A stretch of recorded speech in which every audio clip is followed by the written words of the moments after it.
Bismillahirrahmanirrahim. Assalamualaikum warahmatullahi wabarakatuh. Alhamdulillahirabbil alamin, hamdan katsiran thayyiban mubarakan fih. Asyhadu an la ilaha illallah wa asyhadu anna Muhammadan abduhu wa rasuluh. Alhamdulillah, segala puji pemirsa kita panjatkan kehadirat Allah Subhanahu wa taala. Hingga saat ini, hingga detik ini kita masih diberikan kesehatan oleh Allah Subhanahu wa taala dan masih bisa menjalani puasa dan indahnya Ramadan kembali hadir menemani santap sahur Anda di pagi hari ini.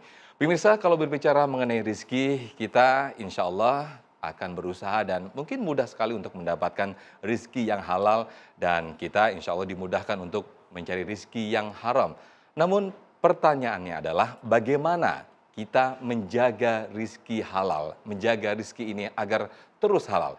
Insya Allah kita akan bahas di kesempatan pagi hari ini bersama UAS dan para sahabat. Kita sapa dulu. Assalamualaikum UAS, bagaimana sehat UAS? Waalaikumsalam warahmatullahi. Alhamdulillah sehat. Alhamdulillah sehat. Yai Syarif Rahmat, alhamdulillah sehat. Alhamdulillah, doaik. Masya Allah, kita akan membahas tentang bagaimana menjaga rizki yang halal ya.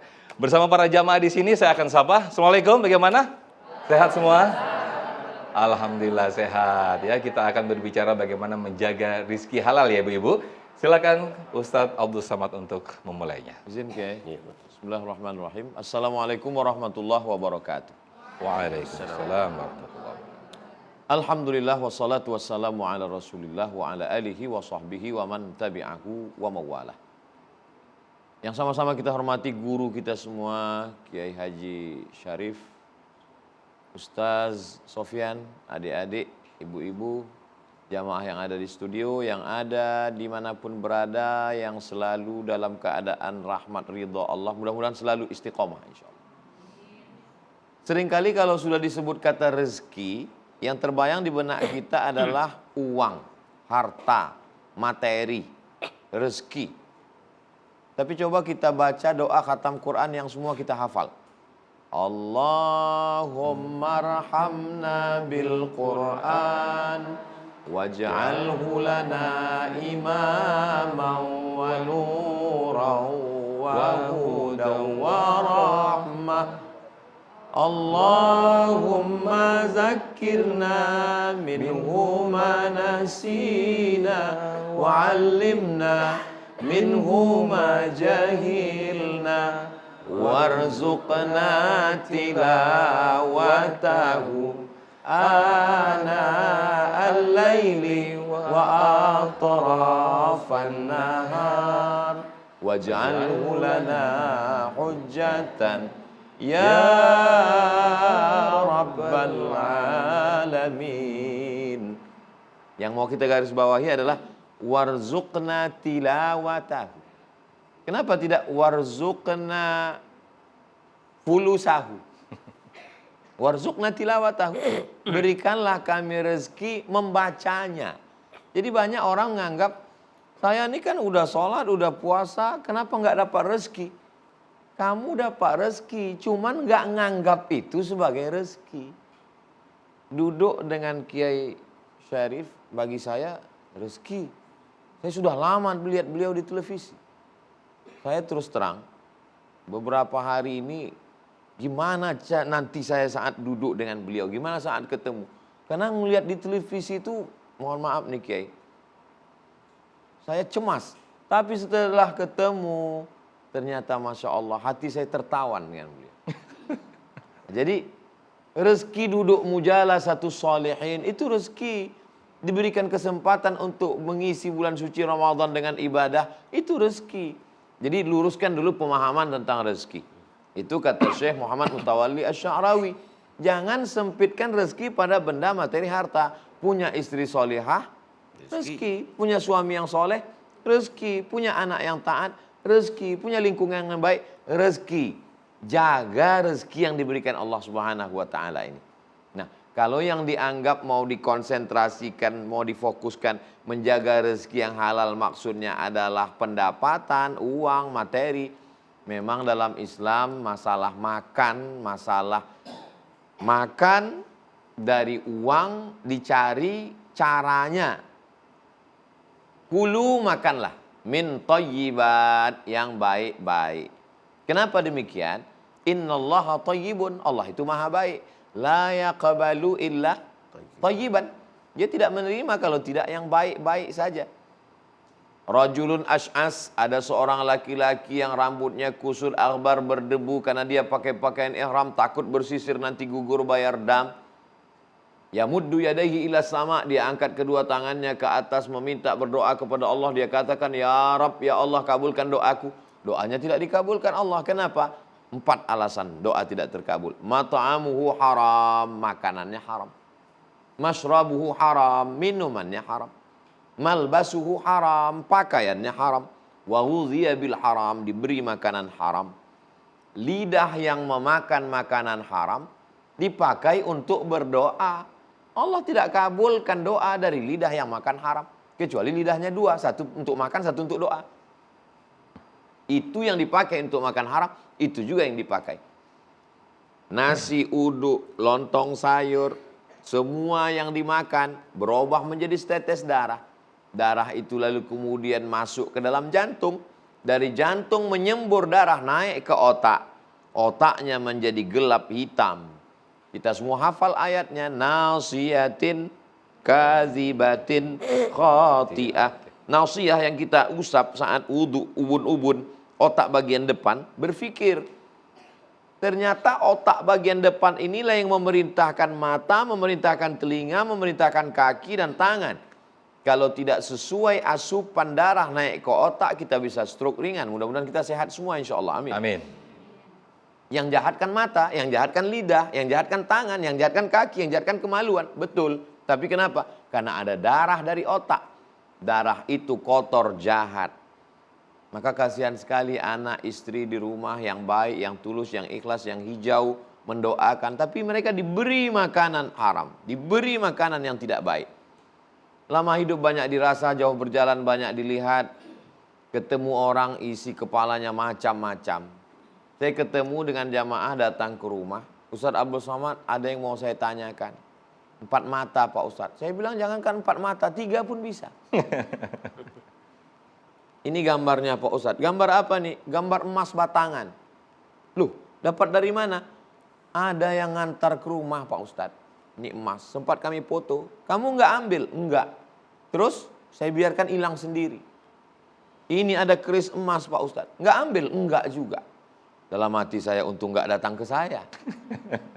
Saya nanya, kamu kan bukan Ustadz, bukan Ustazah. Kok nggak kamu ambil ini? Kami takut akidah kami rusak Ustadz. Kami takut anak kami makan haram Pak Ustadz. Ternyata makhluk-makhluk unik ini masih ada di zaman ini. Ini makhluk yang perlu dibudidayakan.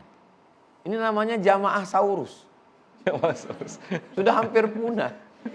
Tapi ternyata orang yang takut sama Allah itu masih ada. Yang menjaga dirinya takut haram, itu masih ada. Saya menjenguk jamaah sakit. Setelah selesai, Ustadz tadi jenguk jamaah sakit ya? Iya. Itu orang luar biasa Pak Ustadz. Loh, Bapak kok kenal? Kami pernah bawa koper isinya uang ke kantor dia. Terus kami katakan, Pak, kami tahu anak Bapak lagi kuliah di Australia. Tolong terima ini sebagai ya sagu hati. Apa kata dia, saya nggak mau kasih makan anak saya makan haram. Itu orang baik Pak Ustadz. Masya Allah, tabarakallah. Ternyata masih ada orang-orang baik di atas di dunia ini. Maka ketika kita masih bisa menjaga diri kita. Orang yang takut makan haram, padahal dia punya kesempatan, dulu itu orang ini disebut dengan sabar. Sabar dia untuk menahan dirinya untuk tidak mengambil. Zaman sekarang, kalau ada orang dikasih uang 1 koper, lalu kemudian dia nggak mau nerima, dia cerita ke temannya, maka temannya bilang, kamu bodoh, bukan sabar. Jadi di Ramadan ini kita memang betul-betul dididik untuk makanan halal ini. Ada seorang perempuan, dia menenun kain di waktu malam. Tapi nggak ada lampu di rumahnya. Kapan dia menenun kain? Dia menenun kain ketika pasukan tentara lewat di depan rumahnya dan bawa lampu. Ketika lampu sedang terang, dia tenun. Saat sedang gelap, dia berhenti. Saat ada yang lewat, dia tenun lagi. Kemudian dia berhenti. Akhirnya kain ini siap. Setelah kain ini jadi, dia mau jual, hatinya ragu. Maka dia datang ke rumah Imam Ahmad bin Hanbal. Assalamualaikum Imam Ahmad. Waalaikumsalam. Kain inilah boleh nggak saya jual? Kenapa? Kain ini saya tenun saat tentara lewat bawa lampu. Terus apa masalahnya? Iya, saya pakai lampunya kan nggak izin. Imam Ahmad bin Hanbal bertanya, kamu siapa? Saya adiknya Imam Bishri Al-Hafi. Allahu Akbar, ternyata dari rumah Bishri Al-Hafi masih turun keberkahan. Begitulah mereka menjaga takut makan haram. Mudah-mudahan dengan pendidikan madrasah Ramadan ini kita menjadi orang yang takut makan haram. Demikian Ustaz Sufyan. Masya Allah, terima kasih Ustaz Abu Samad menceritakan sebuah kisah yang sangat inspiratif sekali. Betapa orang-orang zaman dahulu menjaga rezekinya tetap halal.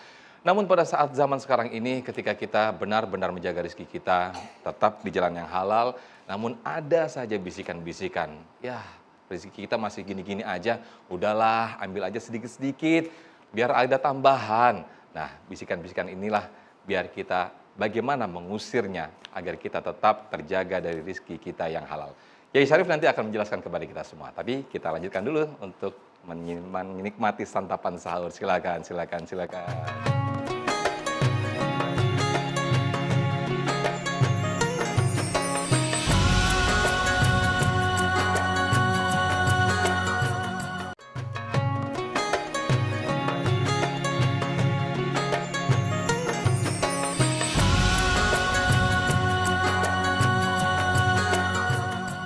Baik, Masya Allah, Ustadz kita tadi telah menjelaskan bagaimana memahami konsep rezeki dalam Islam.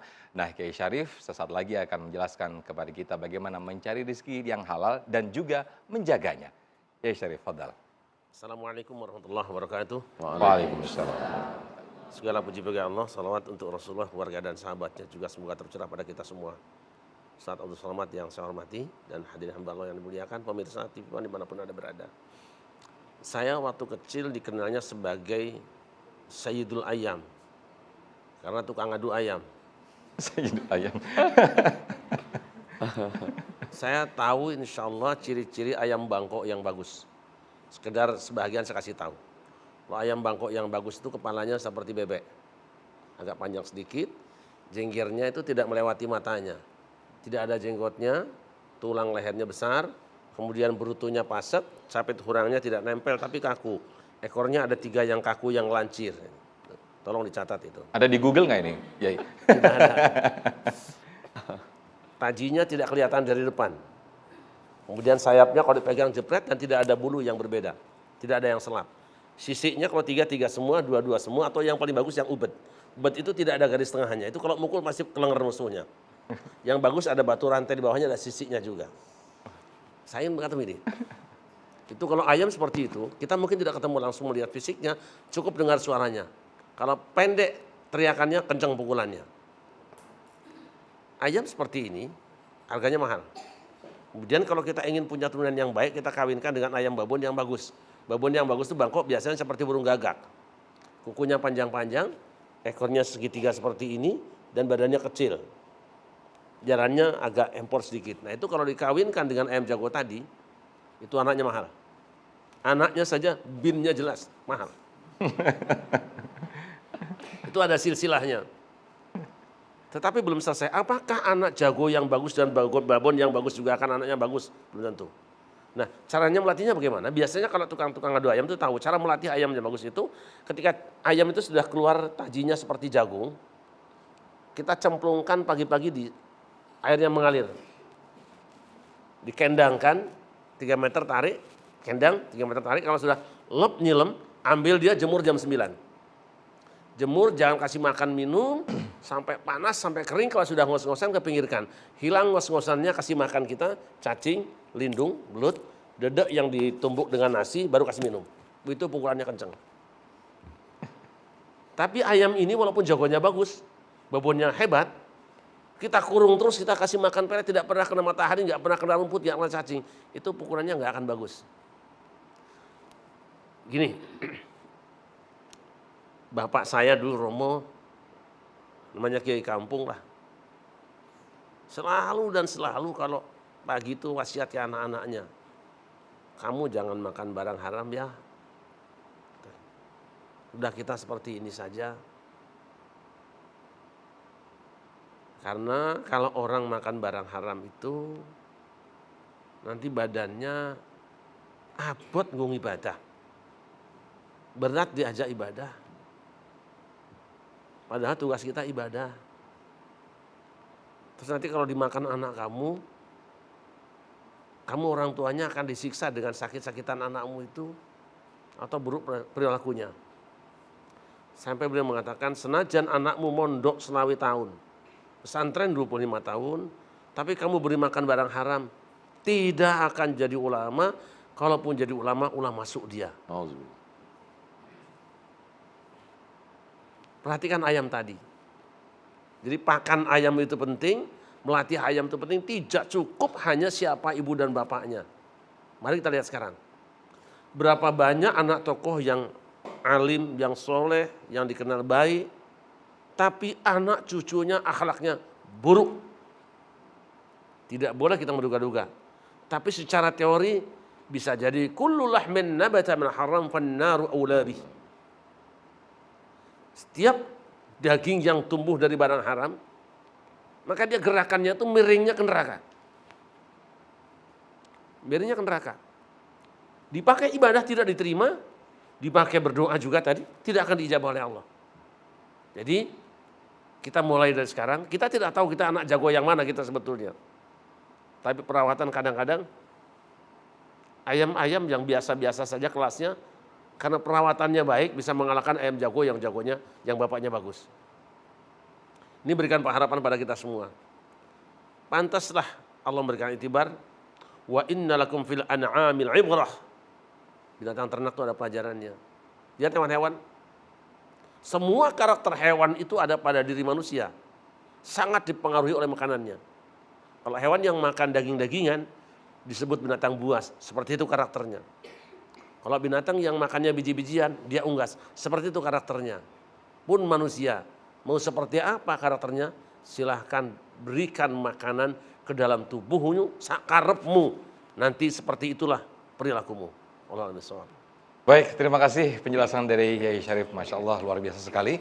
Kita akan membahasnya lebih dalam lagi di sesi tanya jawab. Saya akan persilakan. Siapa ini yang mau nanya? Oke, ditahan dulu ya di segmen berikut. Tetap dengan indahnya Ramadan sesaat lagi.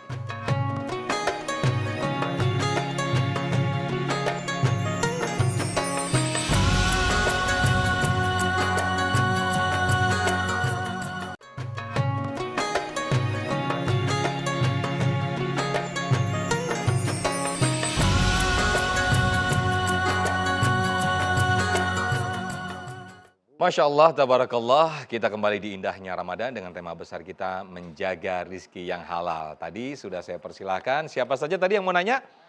Oke, saya ke bawah dulu nih, ada adik-adik dari mahasiswa Andalusi Tazkiyah ya, silakan boleh berdiri.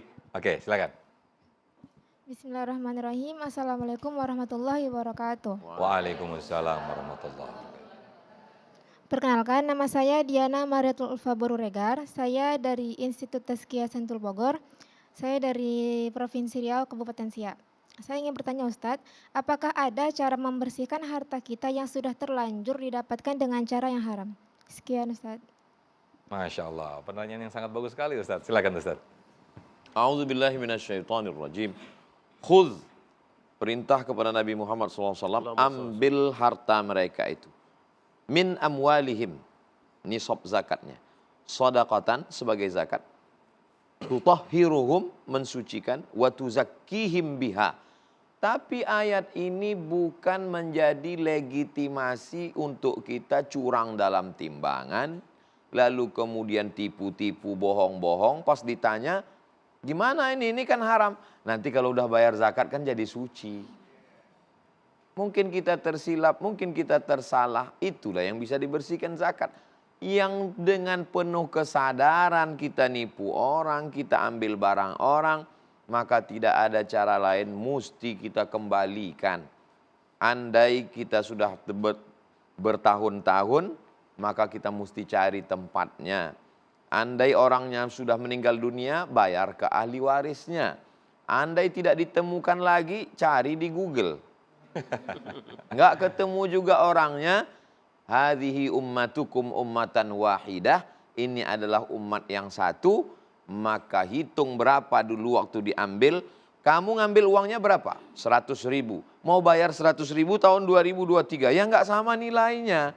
100.000 itu tahun 80 berapa? 1 gram emas. Hitung 1 gram emas tahun 2023. Berarti sekarang 1.000.000. Maka sebetulnya sudah naik 1.200.000. Tapi karena kita udah lama kenal 1.000.000 aja lah. Udah lama kenal. Harga teman ya, harga teman. Maka bayarlah 1.000.000 itu, serahkan kemana? Ke masalih ammah. Untuk kepentingan umum. Maka serahkan.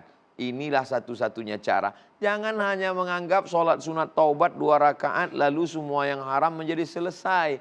Pas ditanya, ini kamu dulu tipu-tipu, bohong-bohong. Innallaha la yaghfiru ayyushraka bihi.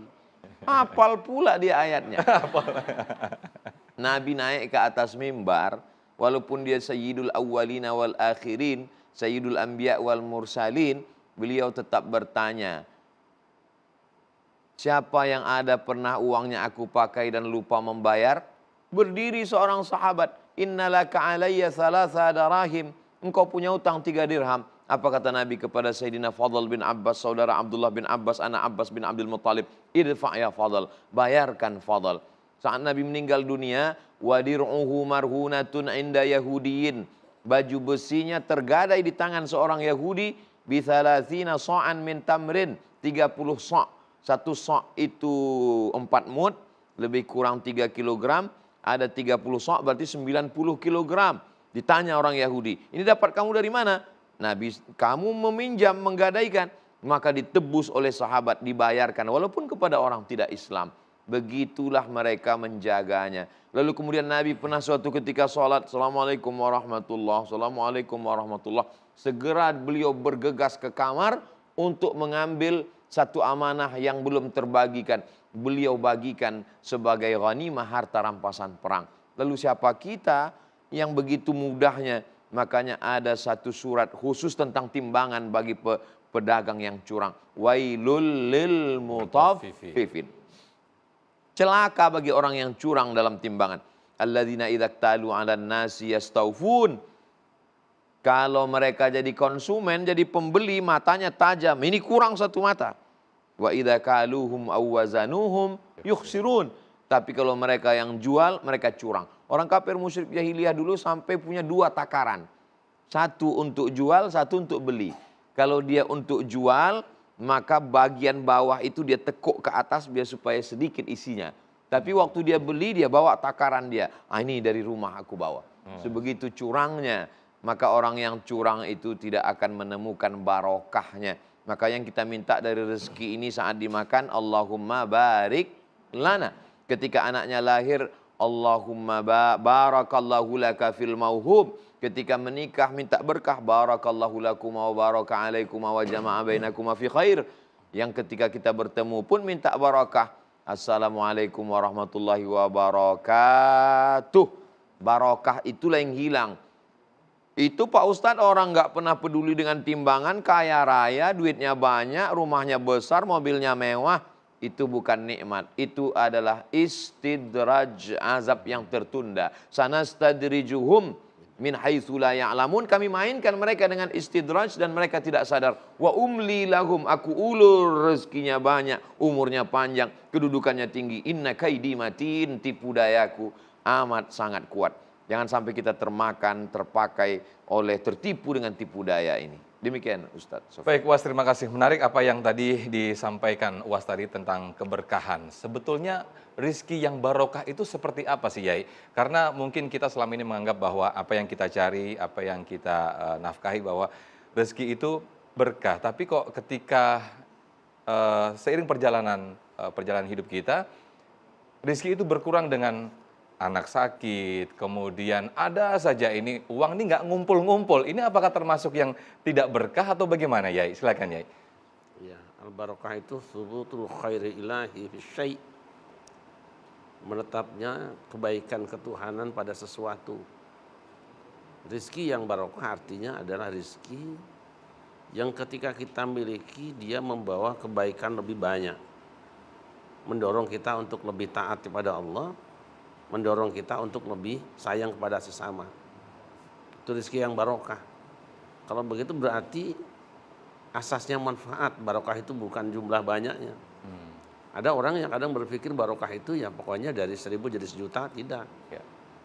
1.000 atau 100.000 rupiah, mana yang ketika berada di tangan kita, kita tasarrufkan pada sesuatu yang mengundang keriduan Allah atau kebahagiaan sesama. Itu yang penting. Baru disebut dengan barokah. Karena dengan barokah itu kemudian kita mendapatkan anugerah yang paling besar. Ada di dunia ini daerah-daerah yang juga punya barokah. Mengapa? Karena dia bisa melipat gandakan pahala ibadah kita. Inna awwala baiti wudi'a lin-nasi lalladzi Bakkata mubarakah wa hudan lil alamin. Kota Mekah itu mubarakah. Karena apa? Beribadah di kota Mekah 100.000 kali nilainya. Berlimpah nilai ibadahnya. Yang di sini cuma 1 sampai 27 sampai 700, tapi di Mekah menjadi 100.000 mubarakah. Nabi juga Isra Mi'rajnya dari Masjidil Haram, barokah. Dan kenapa ada barokah? Salah satunya di situ ada Maqam Ibrahim. Maqam Ibrahim itu adalah batu situs tempat berpijak kakinya Nabi Ibrahim ketika dia menyerukan orang untuk menunaikan ibadah haji. Sampai hari ini masih ada. Tentu saja gambar lubang atau ukiran batu itu bukan dari zaman Nabi Ibrahim. Tidak mungkin batu diinjak bolong seperti itu. Itu ada ikhtiar manusia untuk melestarikan fakta sejarah yang ada, mempertahankan situs. Nah, ketika Umar bin Khattab sudah masuk Islam, dia usul pada Rasulullah, "Ya Rasulullah, alangkah baiknya kalau Maqam Ibrahim ini kita jadikan sebagai tempat sholat kita setelah tawaf." Turun firman Allah, "Wattakhidhu min maqami Ibrahim musalla." Nanti ada yang baca wattakhadhu juga karena sudah tradisi sebelumnya. Jadikanlah Maqam Ibrahim ini sebagai tempat sholat. Mengandung barakah karena apa? Di tempat itu pahalanya besar. Dan ini saya ingin melebar sedikit.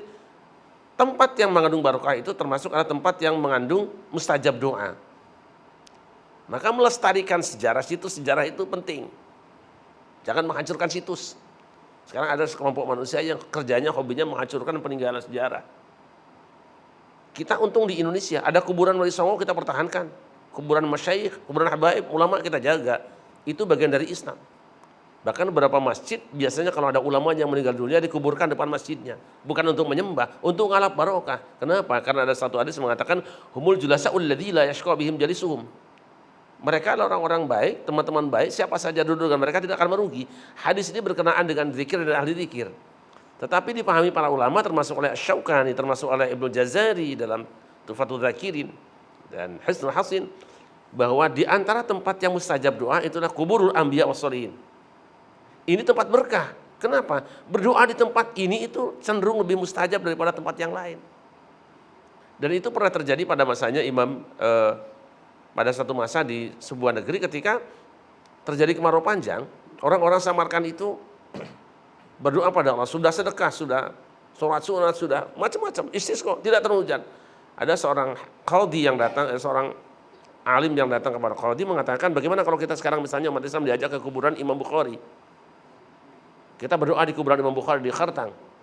Lalu umat Islam berangkat ke kuburan Imam Bukhari, di sana berdoa kepada Allah, bukan nyembah Imam Bukhari, bukan minta pada Imam Bukhari. Berdoa kepada Allah tapi di samping kekasih Allah. Datangnya saja Allah sudah suka. Nah, berkah dari kuburannya Imam Bukhari, belum pulang ke rumah mereka sudah turun hujan. Itu yang barokah. Nah, seperti itu barokah. Rasul juga sama. Ketika Isra Mi'raj beliau pernah sholat di Bukit Tursina dan itu perintah dari Allah lewat Jibril.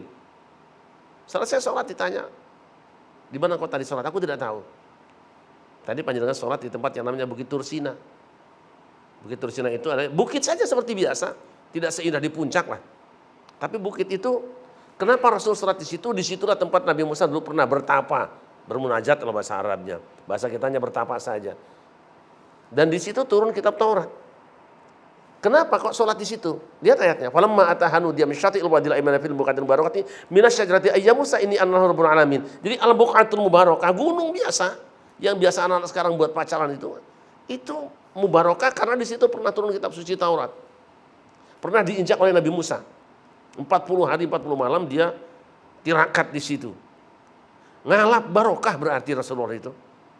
Isra Mi'raj saja mah disempat-sempatkan ngalap barokah dulu, transit dulu di situ. Makanya menjadi heran ketika sekarang orang ada yang melarang tidak boleh ngalap barokah dengan tempat turunnya Al-Quran. Saya jadi bingung. Rasulullah ngalap barokah dengan Bukit Tursina, tempat turunnya Taurat. Tapi umat Muhammad diharamkan ngalap barokah dengan Gua Hiro. Aneh sekali. Saya tidak akan sebut mazhabnya, kita tahu semua. Karena di bawahnya ditulis tidak boleh ngalap barokah dengan dengan Gua Hiro. Saya tidak mengerti itu. Bahkan ada tempat lahir Nabi Isa. Itu Rasul juga diminta transit sholat 2 rakaat. Alasannya apa sih? Qala inni Abdullah atani kitab wa nabiyya wa ja'alani mubarakan aina ma kuntu usalli bi salati wa zakati ma dumtu hayya. Salah satu teks ayat tadi, wa ja'alani mubarakan aina ma kuntu. Aku oleh Allah, kata Nabi Isa, dijadikan orang yang diberkati dimanapun aku berada. Berarti tempat lahir Nabi Isa itu mengandung barokah. Rasul salat 2 rakaat sebelum terbang ke atas kembali. Itu apa? Ngalap barokah. Saya jadi tidak mengerti. Ketika Rasul Muhammad kasih Allah ngalap barokah dengan tempat lahir Nabi Isa, tapi umat Nabi Muhammad tidak boleh ngalap barokah dengan tempat lahir Nabi Muhammad. Tempat lahirnya diratakan dengan tanah, dibikin perpustakaan, dan sekarang kita diharamkan ngalap barokah. Saya tidak mengerti. Tapi ini kan pikiran saya sendiri. Mungkin ulama lain pikirannya. Katanya musyrik tidak, ngalap barokah. Nah, kenapa ngalap barokah di situ? Karena ketika kita berdoa di tempat itu, nilai nilai daya tekannya untuk dapat teken dari Allah itu lebih dari yang lainnya. Nah, Allah saya ingin memaknai rizki yang barokah. Ada rizki yang ketika kita memilikinya, dia mendorong kita semakin dekat kepada Allah, semakin banyak beribadah, dan kita pakai tambah nikmat ibadah, tambah senang memberi pada orang lain. Jadi sebenarnya yang barokah itu yang kita berikan pada orang lain, bukan yang kita puaskan untuk sendiri-sendiri. Bukan bertambahnya materi ya, tapi lebih dari itu, memberikan keberkahan, memberikan kebermanfaatan untuk kebermanfaatan. Semua. Baik, selanjutnya saya ke jamaah yang sudah siap dengan pertanyaannya. Siapa di sini yang sudah siap dengan pertanyaan? Silakan. Oke, ditahan dulu ya, nanti ya, usai jeda ya. Kita akan kembali, tetaplah di Indahnya Ramadan.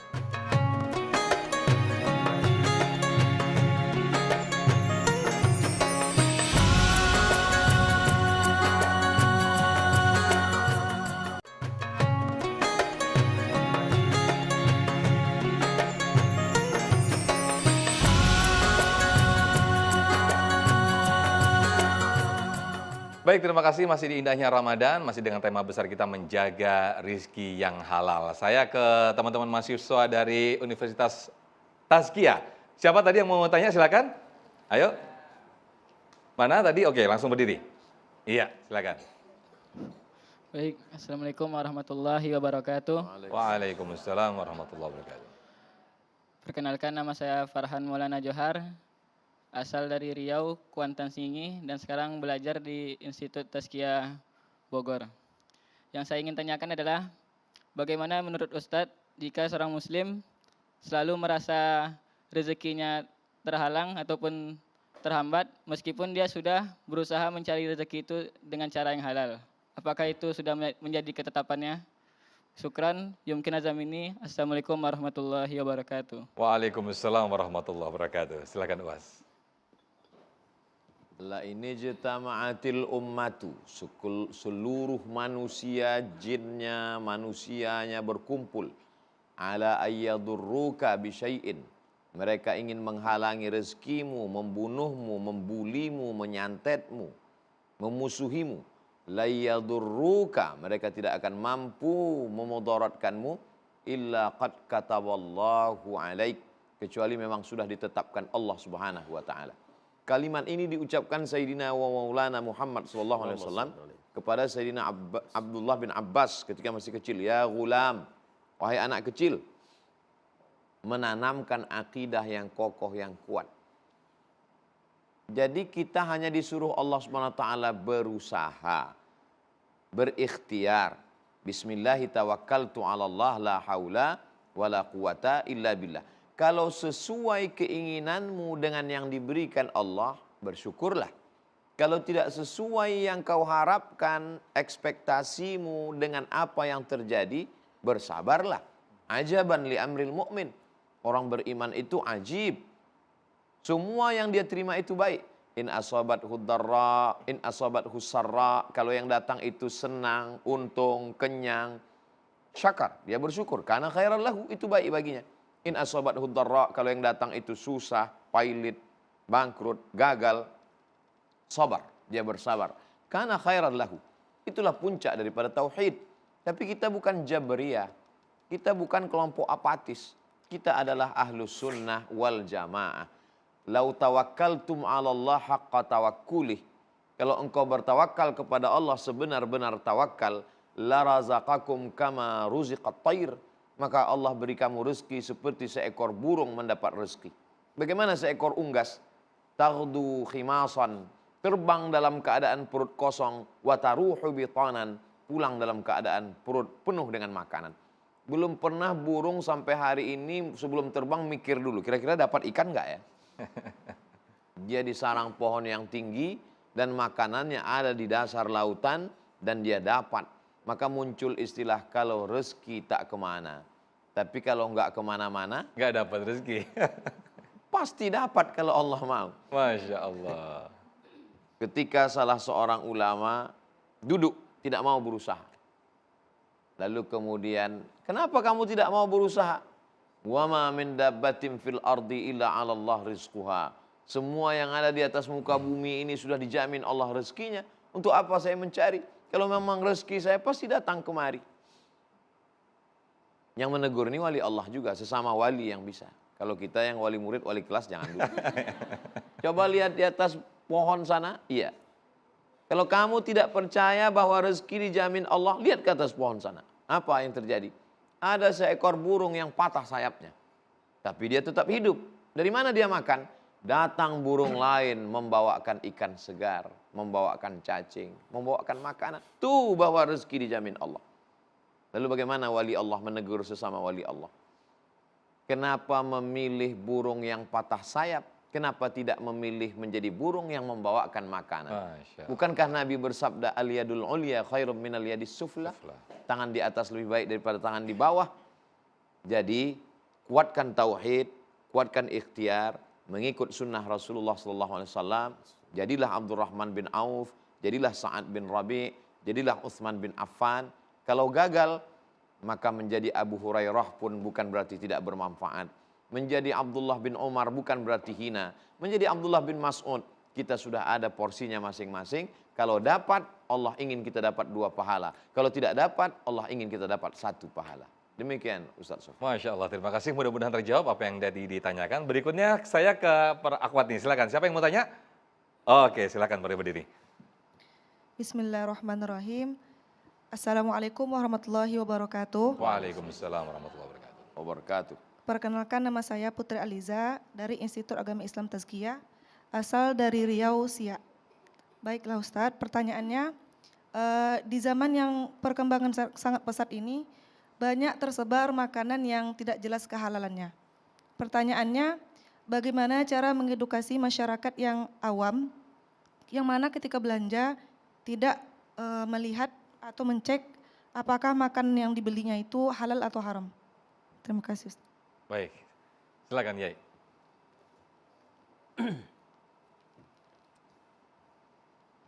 Majelis Ulama Indonesia sudah punya stempel, merek bahwa satu makanan itu halal atau haram. Tetapi tidak semua yang kita ketemukan di lapangan itu ada mereknya. Ada yang remeng-remeng. Maka kita harus ambil standar pastinya. Biasanya orang itu yang dipersoalkan tuh daging-dagingan biasanya itu. Atau goreng-gorengan. Kalau kita tidak melihat siapa yang membuatnya, yang memproduksinya, tentu kita akan terbawa oleh kesalahan yang besar. Tetapi apabila yang diproduksi itu adalah makanan-makanan daging-dagingan, misalnya kita ragu apakah hewan itu disembelihnya pakai bismillah atau tidak, kita pakai fikih saja yang gampang. Ada orang yang salah paham bahwa kalau nyembelih ayam mesti bismillahirrahmanirrahim. Itu tidak sepakat ulama. Karena ada ulama yang membolehkan tidak membaca bismillahirrahmanirrahim. Termasuk Imam Syafi'i. Sunat saja hukumnya. Karena yang masuk dengan wala ta'kulu mimma lam yudhkar ismullah alaihi wa innahu lafisq. Fiskun itu bukan berarti disembelih tanpa bismillah. Gitu. Tapi ma uhilla li ghairillah. Yang disebut dengan kefasikan itu yang disembelih untuk selain Allah. Disebut selain Allah. Jadi kalau nyebut bismillahnya itu tidak wajib. Sunat saja. Yang penting secara syar'i memotongkan hukumnya sempurna dengan benar. Dia tidak mati sebelum potong urat lehernya. Tapi ada juga nanti yang kita syak. Pernah sahabat Nabi syak karena ada orang ahlul kitab yang mengasih daging kambing, ditanyakan pada Rasulullah. Ya, kita kan tidak tahu Rasul, ini apakah dibacakan nama Allah atau tidak. Sammu antum wa kulu, kata Nabi. Sahih Al-Bukhari. Kamu baca bismillah, makan aja itu. Daripada meneliti cari-cari orang yang belum tentu, syak kamu, sammu antum fakulu. Baca bismillah dan makanlah. Saya kira jawabannya sederhana saja. Jangan makan yang tidak-tidak, kalau tidak tahu pasti itu syubhat namanya. Ini dagingnya halal apa? Haram apa? Enggak. Cari yang udah jelas aja masih ada kok. Kayak dulu orang ribut itu makan bekicot halal apa tidak? Kan ramai dulu itu. Sempat ramai fatwa ulama. Alah, daging ayam masih banyak ngomongin bekicot. Cari yang gampang aja. Tapi kalau terpaksa kita bertemu dengan sesuatu yang memang agak sulit, tadi prinsipnya. Jika secara teori umumnya adalah orang mempergunakan produk itu adalah halal, cukup kita ikuti dengan yang umum saja. Hindari buruk sangka. Tetapi ikhtiyat tentu lebih baik. Hati-hati lebih baik. Wallahu a'lam bishawab. Baik, terima kasih Yai Syarif Rahmat, terima kasih Ustadz Abu Somad. Waktu kita sudah terasa sudah di penghujung waktu. Indahnya Ramadan, jangan lupa hadir setiap hari menemani santap sahur Anda. Akhir kata, saya Muhammad Sofyan, Yai Syarif, dan juga UAS pamit undur diri. Terima kasih. Wassalamualaikum warahmatullahi wabarakatuh. Dilanjutkan dengan doa, UAS silakan. Allahumma rzuqna rizqan halalan tayyiban mubarakan fih. Ya Allah, berikanlah kami rezeki yang halal yang barakah, sehingga kami dapat berwakaf, berzakat, berinfak, dan bersadaqah. Allahumma aghnina bihalalika an haramik. Cukupkan kami dengan yang halal sehingga kami tidak mencari-cari yang haram. Allahumma aftah lana abwabal khairi wa abwabal ni'mah wa abwabal rizqi wa abwabal barakah. Bukakan untuk kami pintu-pintu nikmat, pintu rezeki, pintu keberkahan. Allahumma ba'id anna, jauhkan dari kami segala yang tidak Engkau ridai ya Allah. Wa sallallahu ala sayyidina Muhammad wa ala alihi wa sahbihi wa sallam walhamdulillahi rabbil alamin.